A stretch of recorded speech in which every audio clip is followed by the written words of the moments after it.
三腳金蟾咧係中國神話裏邊嘅吉祥物，傳說咧係可以幫人發達嘅。我哋好多時候咧見到啲鋪頭咧會擺三腳金蟾作為風水物品。咁究竟呢個三腳金蟾又係咩來頭呢？咁咧就要從五代時期嘅劉海講起啦。劉海又叫劉海蟾，明初字中丞，號海蟾子。劉海本身咧係結煙嘅宰相嚟嘅。有一日咧受到鍾離權祖師嘅點化，棄官尋道。後來咧又遇到呂洞賓祖師去傳授丹道，咁就得道成仙。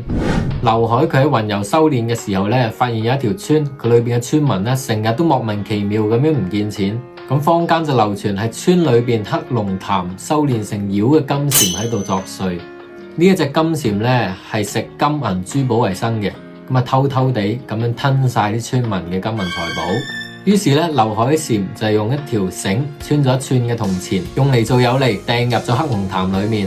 呢隻金蟾一見到咧，就準備擘開嘴吞咗呢一串嘅銅錢。咁劉海咧就即刻將金蟾吊咗上嚟，準備置諸死地。呢隻金蟾咧就苦苦哀求劉海啦，放佢一條生路，並且咧承諾以後做善事，將擔翻嚟嘅財寶咧用嚟賑災救濟難民，想將功贖罪。於是劉海咧就將呢一隻金蟾收歸門下，行到去邊咧就帶到去邊。咁呢一隻金蟾咧每日就將一啲不義之財擔過嚟，就獻俾劉海。喺劉海嘅帶領之下咧，廣行善事，一齊去到救濟貧苦百姓。咁啲老百姓咧就好感激劉海，好尊敬佢，稱佢為活財神啦。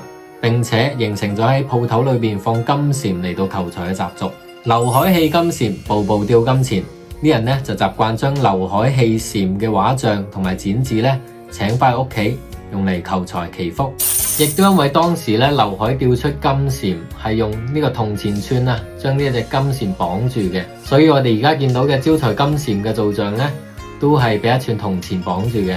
同埋喺金蟾搏鬥過程裏邊，劉海斬斷咗金蟾嘅一隻腳，所以我哋而家見到嘅招財金蟾咧就係三腳金蟾啦。喺民間各地流傳嘅畫像裏邊，劉海蟾咧通常係前額覆蓋住整齊短髮嘅仙童形象。後來咧，好多細路都模仿住劉海蟾呢個形象咧，去到梳理頭髮，所以咧，垂喺前面嘅整齊嘅短髮咧，就叫做劉海啦。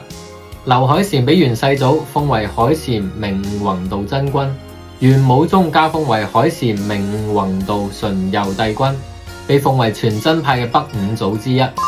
亦都由於劉海蟾成日現身於陝甘一帶，所以又被稱為九路財神之中嘅西北財神。